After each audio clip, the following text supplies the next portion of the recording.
di rapat di Kapoksi di tanggal 14 itu ya. Jadi ketua Balek gitu, Bob Hasan itu menyampaikan ke kepala Kapoksi yang hadir di rapat terbatas. Itu rapatnya itu terbatas di Balek, di DPR gitu, siang hari gitu kan. 2-3 jam. Nah, di rapat itu Bob Hasan itu menyampaikan bahwa ini permintaan dari presiden. Ya. Untuk memasukkan unsur kampus dan koperasi. Koperasi jelas untuk pembiayaan supaya koperasi mandiri. Yang kedua, kampus ini supaya nantinya kampus ini tidak membebani mahasiswanya untuk membayar uang kuliah dengan tarif yang mahal. Gitu. Jadi nanti keinginannya itu supaya UKT-nya itu turun. Gitu. Jadi biaya UKT turun dibiayai dari apa? Dari berbagai pemasukan, salah satunya dari tambang. Gitu. Too good to be true ya kayaknya ya, yang semacam ini ya. Gua ini agak banyak skeptis sih soal ini. Ini banyak ditentang juga oleh anggota Balek sebetulnya. Saat itu ya, dalam rapat itu. Karena pertama, bagaimana kita bisa menjamin nanti kalau kampus mendapatkan izin usaha pertambangan, lalu dia bisa menurunkan uang kuliahnya pertama. Yang kedua, apakah kampus itu punya resources untuk mengelola pertambangan? Meskipun kampus itu punya jurusan-jurusan teknik gitu. Nah, dijawab di situ oleh quote and quote aktor gitu ya. Aktor yang mendorong gitu. Jadi dijawab. Siapa aktor itu? Ada 2 partai Pram sebetulnya, yakni Gerindra dan Golkar yang ngotot. Untuk revisi Undang-Undang Minerba ini. Walaupun beberapa orang Golkar juga mempertanyakan gitu kan sebelumnya. Argumennya itu adalah kampus ini kan banyak yang punya fakultas perminyakan atau jurusan perminyakan yang SDM-nya tentu menguasai untuk mengelola pertambangan gitu. Dan sebelumnya juga ada usulan juga dari kampus-kampus swasta agar kampus dilibatkan dalam pengelolaan pertambangan gitu. Jadi argumen-argumen yang disampaikan tuh itu. Ya oke. Kenapa begitu? Gua cuman nggak percaya aja dengan argumentasi yang semacam itu ya. Iya, jangan kan kita anggota Balek aja nggak percaya juga. Iya kan, sama rekan mereka sendiri nggak percaya kan. Betul. Cipta kerja, menciptakan lapangan kerja sebesar-besarnya. PHK sebesar-besarnya. Bayangin aja itu. Keren. Di penghujung reses itu DPR membahas rencana revisi Undang-Undang Minerba yang mengagetkan semua pihak gitu. Kok tiba-tiba ada revisi Undang-Undang Minerba? Di klausul-klausul barunya itu yang mengagetkan adalah kampus dapat izin pertambangan. Ini gimana ceritanya kemudian aturannya ini bisa dibahas? Ketua Umum Golkar, Bahlil Lahadalia itu bertemu dengan Prabowo di Hambalang akhir pekan lalu. Salah satu yang dibahasnya adalah soal revisi Undang-Undang Minerba ini begitu. Nah, apa yang dibahas sangat langka. DPR itu mau rapat reses kalau misalkan nggak ada agenda penting dan harus izin pimpinan. Coba lalu ini berarti sudah dapat izin pimpinan dong? Sudah dapat izin pimpinan DPR. Dari siapa itu?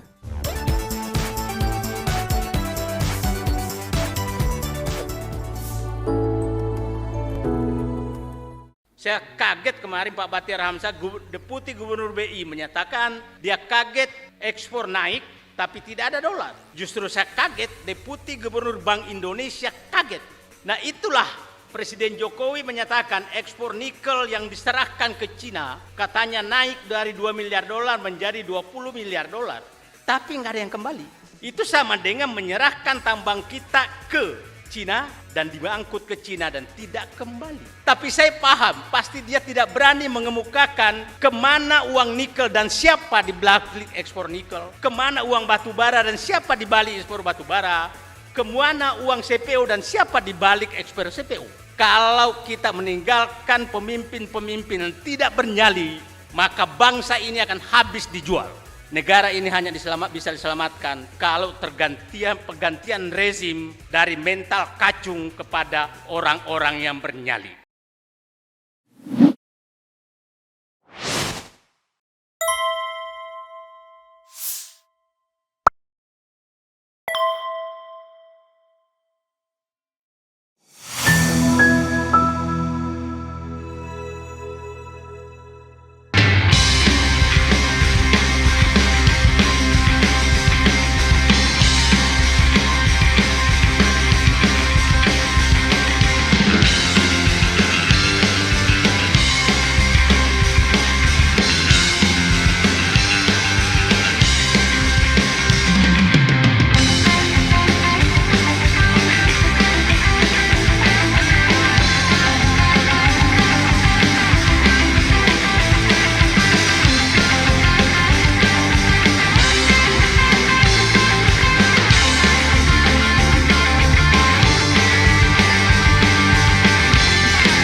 Terima kasih. Assalamualaikum warahmatullahi wabarakatuh. Karena ini saya menganggap penting sekali, Bapak-bapak hadirin semua yang saya hormati, mohon maaf saya tidak sebutkan satu persatu. Saya tadi karena judulnya adalah apa yang kita hadapi dan bagaimana solusinya ke depan, saya mencatat ada 10 masalah, ada 10 warisan yang kami akan terima dari rezim ini. Mau tidak mau itu harus kita terima. Ini jangan disamakan 10 firman Allah menghadapi Fir'aun. Jadi kalau Nabi Musa dulu menerima 10 firman Allah menghadapi Fir'aun, tapi ini kita menerima kira-kira 10 warisan yang siapapun presidennya akan menghadapi ini. Nah, saya mohon dibantu untuk diingatkan kepada semua. Pertama adalah, wahai penguasa, kau sudah membuat utang meroket.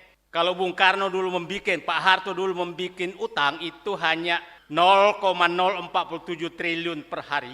Pak Harto Pak SBY 0,37 triliun per hari. Pak Jokowi itu 1,7 triliun per hari.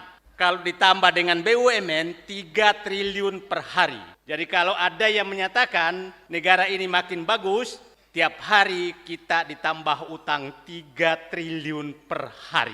Itulah yang ditinggal, yang akan diterima oleh presiden siapapun nanti. Dan perkiraan saya, utang kita ditambah BUMN kira-kira akan sampai 2024, mungkin sekitar 16 sampai 17 ribu triliun. Itulah utang. Yang kedua adalah, rezim ini telah memindahkan kekuasaan dari rakyat kepada oligarki. Itu yang sangat prinsip. Rakyat tidak lagi bisa sebagai penguasa, karena semua bisa dibayar dan dipecah belah. Jadi tadi utang, yang kedua penyerahan kekuasaan dari rakyat kepada oligarki, dan yang ketiga adalah korupsi, kolusi, dan nepotisme. Tidak tanggung-tanggung kalau Pak Harto 30 tahun baru berani memunculkan anaknya sebagai calon menteri. Kalau ini hanya 3 tahun sudah muncul anak dan menantu. Hebat. Jadi memang kolusi, dan nepotisme maju dengan pesat. Yang keempat adalah infrastruktur yang mangkrak dan tidak layak. Itu kita akan terima sebagai warisan yang sangat berat. Tidak mangkrak dan tidak layak itu akan banyak sekali terjadi. Bandara, jalan tol, pelabuhan dan lain-lain akan kita terima dan kita akan menyicil utang tersebut. Kita sudah merasakan dengan kereta api cepat, maka harga tiket kereta semua naik.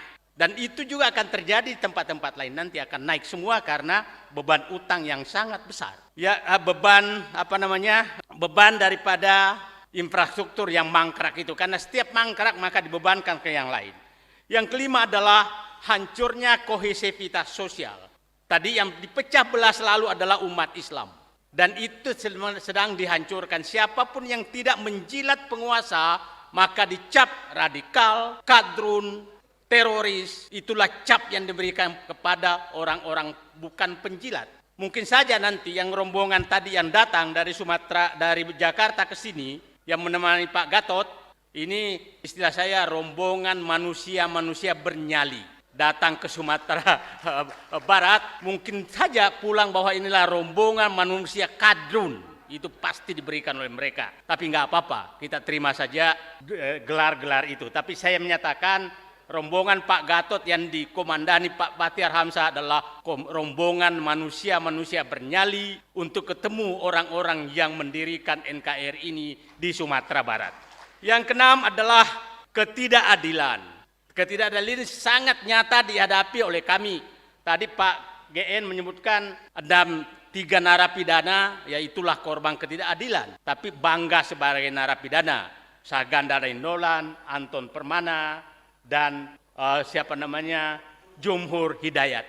Itu tegak menghadapi, dan itulah kita pahami betul hari dan jam yang sama mereka dicokot untuk dibawa masuk ke penjara. Tapi insya Allah suatu saat orang ini akan tampil sebagai penyelamat NKRI. Ketujuh adalah kemiskinan. Kita miskin betul di mana-mana. Nah, angka kemiskinan naik tapi utang bertambah. Terus uang itu kemana? Kemana uang 7.700 triliun tambah BUMN sekarang sekitar 14.000 triliun. Uang itu kemana? Masuk kantong kah? Nah, yang kesembilan adalah ketimpangan sosial. Yang tadi diceritakan sangat timpang sekarang. Orang kaya makin kaya, orang miskin makin miskin. Dan datanya tidak bisa dibantah. Saya pikir yang mengikuti Twitter saya pasti paham terus karena saya selalu keluar dengan angka-angka. Yang kesembilan adalah penjualan sumber daya alam. Saya kaget kemarin Pak Batiar Hamzah, Deputi Gubernur BI menyatakan dia kaget ekspor naik tapi tidak ada dolar. Justru saya kaget Deputi Gubernur Bank Indonesia kaget. Karena harusnya dia mengemukakan dolar tidak kembali adalah dari sini, ini. Nah itulah Presiden Jokowi menyatakan ekspor nikel yang diserahkan ke Cina katanya naik dari 2 miliar dolar menjadi 20 miliar dolar. Tapi nggak ada yang kembali. Itu sama dengan menyerahkan tambang kita ke Cina dan diangkut ke Cina dan tidak kembali. Terus itu tepuk tangan, hebat katanya. Hebatnya di mana? Kalau hanya itu pasti lebih hebat kita semua. Undang semua orang di sini ngambil, pergi sana. Nah ini semua menurut saya otak saya nggak pernah masuk akal saya. Bayangkan Deputi Gubernur Bank Indonesia, Bapak dan Ibu tahu gaji Deputi Gubernur Bank Indonesia kira-kira dengan fasilitas yang terima itu 500 juta per bulan. Hanya menghasilkan kaget. Logikanya di mana? Tapi saya paham, pasti dia tidak berani mengemukakan kemana uang nikel dan siapa di balik ekspor nikel, kemana uang batu bara dan siapa di balik ekspor batu bara, kemana uang CPO dan siapa di balik ekspor CPO. Kalau kita meninggalkan pemimpin-pemimpin yang tidak bernyali, maka bangsa ini akan habis dijual. Maka saya katakan, negara ini hanya bisa diselamatkan kalau pergantian rezim dari mental kacung kepada orang-orang yang bernyali. Itu saya pikir yang kita harus tanamkan selain kebersamaan.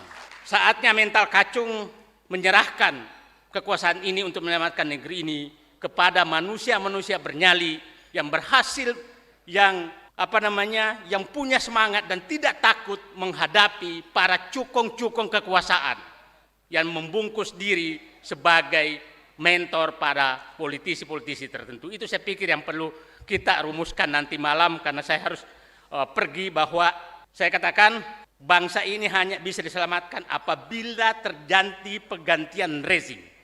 Tidak cukup hanya penggantian presiden.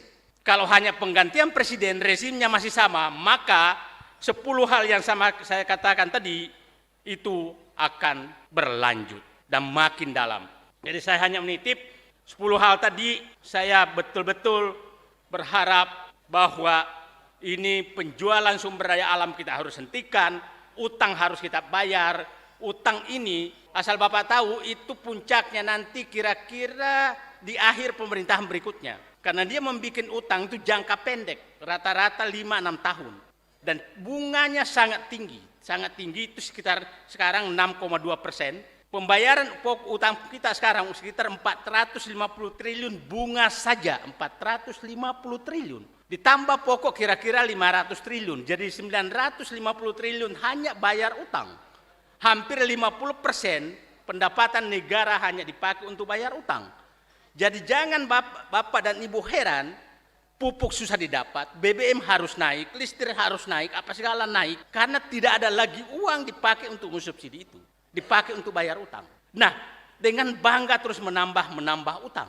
Nah itulah saya katakan tadi Presiden Soeharto itu membuat utang 47 juta per hari. Bung Karno, Pak SBY kira-kira 300 juta sehari. Jokowi kalau ditambah utang BUMN 3 triliun per hari. 3 triliun per hari. Nah itulah kalau 3 triliun per hari dan membayar utang, kita membayar utang sekarang itu sekitar 2,7 triliun per hari. Belum termasuk BUMN. Nah itulah yang gambar yang saya katakan. Saya titip bangsa ini Pak, semua bangsa ini berat, dan kalau ada anak bangsa yang masih berani menjadi presiden dan wakil presiden mengambil tanggung jawab ini, insya Allah amalnya lebih banyak daripada orang yang sedang membuat masalah 10 warisan yang akan ditinggalkan. Sekali lagi 10 warisan. Kalau Nabi Musa dapat 10 firman Allah untuk menghadapi Fir'aun, maka saya tidak tahu namanya orang yang meninggalkan warisan 10 yang berat, kita berikan nama apa. Terima kasih. Wabillahi taufiq wal hidayah. Wassalamualaikum warahmatullahi wabarakatuh. Salam luar biasa Bang Mossad ini. Tapi sedikit Bang Mossad, ada nih pesan, 1-2 menit aja sebelum pergi. Selama ini katanya Bang Mossad selalu mengkritisi. Sekarang apa solusinya kira-kira sebelum Bang Mossad pergi? Solusi yang tinggalkan untuk kita bahas nanti.